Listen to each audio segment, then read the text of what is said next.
Hi, I'm Kim Lovejoy, the Executive Director of the Military Heritage Museum.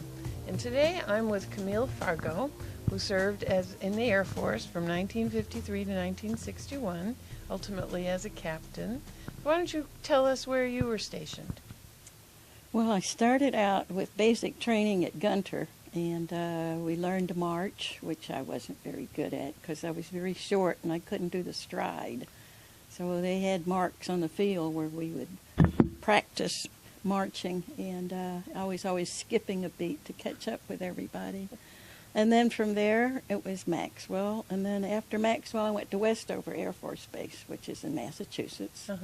And I got flight nurses training, became a flight nurse. And that was an interesting thing because we learned to ditch.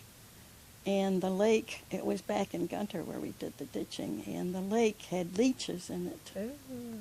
So we were supposed to actually jump into the water, and I said, I just as soon not, but they said that's part of it. And so we had to practice getting out of the airplane and be in the raft, life raft, in 30 seconds. And I said, we're not going to make this. I'm going to flunk this.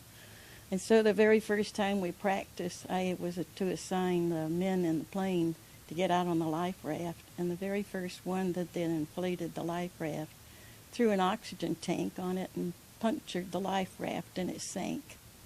So I flunked that part. But I did finally pass and become a flight nurse, which was nice. Good. So then after Westover, I was stationed in Chaumont, France, which was at that time de Gaulle was in charge of France, and our men flying out of Chaumont, their job was to take the atomic bomb and reciprocate against Russia if they ever attacked us. And de Gaulle decided he did not want the atomic bomb on his French property, and so we packed up and moved to Lakenheath, which is an Air Force base in England. Well, we came from this very nice base in France and ended up in Quonset huts and pot-bellied stoves in England, and it was so cold, and it rained.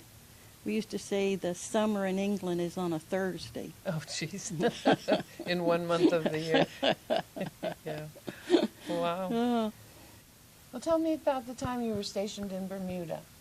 Well, it was, it's a small island, and it's like 15 miles long, and so you can do the whole island in one day if you really wanted to.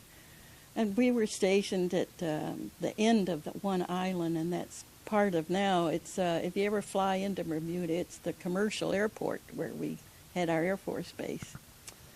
And I was on call 24 hours a day, 7 days a week.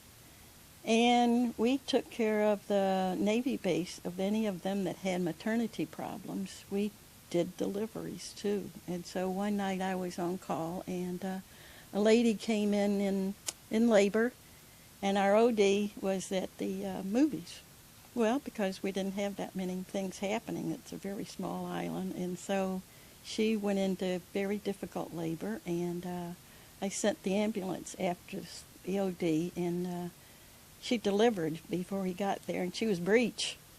And so the OD got there, and he says, I'm coming right away. And I said, well, it's all right. You can kind of slow down. The baby's here. And I said, but it was breech. And I said, I want you to come and check. And he came, and he said, now, how many breech deliveries does this make for you? And I said, it's my first. And he says, you're one up on me, because he was a urologist and not a maternal doctor. Wow. That's a good thing you did such a good job. Oh, and she named the baby after me. Wow. Yeah, so. Well, that helps have a pretty name. Wow, that's funny. Tell me what it was like for you to join the military in 1953. Well, it was interesting because I came from a very small nurses training school, and I was the only one that went into the service, and yet some of the girls afterwards said they wish they had, because I toured. I feel like I saw the world, and it was wonderful. I enjoyed it.